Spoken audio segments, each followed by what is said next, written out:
संसद का मॉनसून सत्र आज से शुरू हो गया है और 31 अगस्त तक चलेगा। इसमें मोदी सरकार 31 बिल पेश करने जा रही है। इसमें दिल्ली अध्यादेश भी शामिल है। इसके खिलाफ विपक्ष अब अपनी रणनीति बनाने में लगा हुआ है, क्योंकि वे किसी भी हाल में बीजेपी को इतनी आसानी से बिल पेश नहीं करने देगा।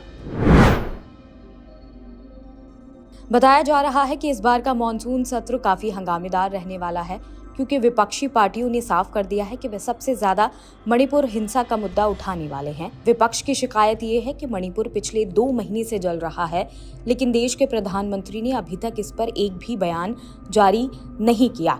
हालांकि मॉनसून सत्र की शुरुआत से पहले पीएम मोदी मणिपुर में जो हुआ उस पर बोल चुके हैं। ऐसे में राज्य में वर्तमान स्थिति से लेकर सरकार के फेलियर तक हर मुद्दे पर केंद्र से सवाल जवाब करने की तैयारी है। बंगाल हिंसा वाला हथियार बीजेपी के पास वैसे मौजूद है, क्योंकि विपक्षी पार्टियों को एक बात का डर सता रहा है। अगर उनकी तरफ से मणिपुर हिंसा का मुद्दा उठाया जाएगा तो बीजेपी भी सदन में बंगाल हिंसा का मुद्दा उठा सकती है।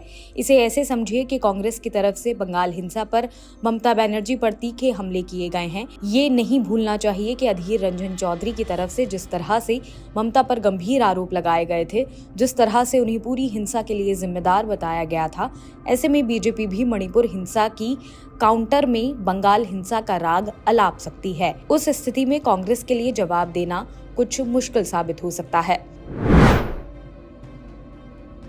दिल्ली अध्यादेश और राज्यसभा का नंबर गेम। अब मणिपुर हिंसा पर अगर बवाल होता है तो दिल्ली अध्यादेश को आम आदमी पार्टी ने सुर्खियों में लगातार बनाए रखा है।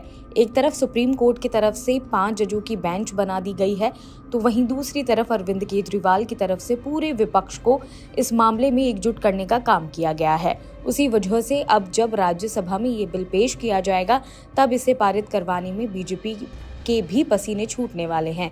ऐसा इसलिए क्योंकि कांग्रेस की तरफ से भी अब आम आदमी पार्टी के समर्थन की बात कर दी गई है, यानी कि नंबर गेम किसी के भी पक्ष में जा सकता है। मॉनसून सत्र में शायद सरकार अब यूसीसी का बिल पेश ना करे। असल में लॉ कमीशन द्वारा लोगों से सुझाव मांगने वाली डेडलाइन को 2 हफ्ते आगे शिफ्ट कर दिया गया था। ऐसे में इस सत्र में यूसीसी बिल आना मुश्किल है। जो बिल सरकार पेश करने वाली है, उस लिस्ट में राष्ट्रीय राजधानी क्षेत्र दिल्ली सरकार विधेयक लाया जाएगा।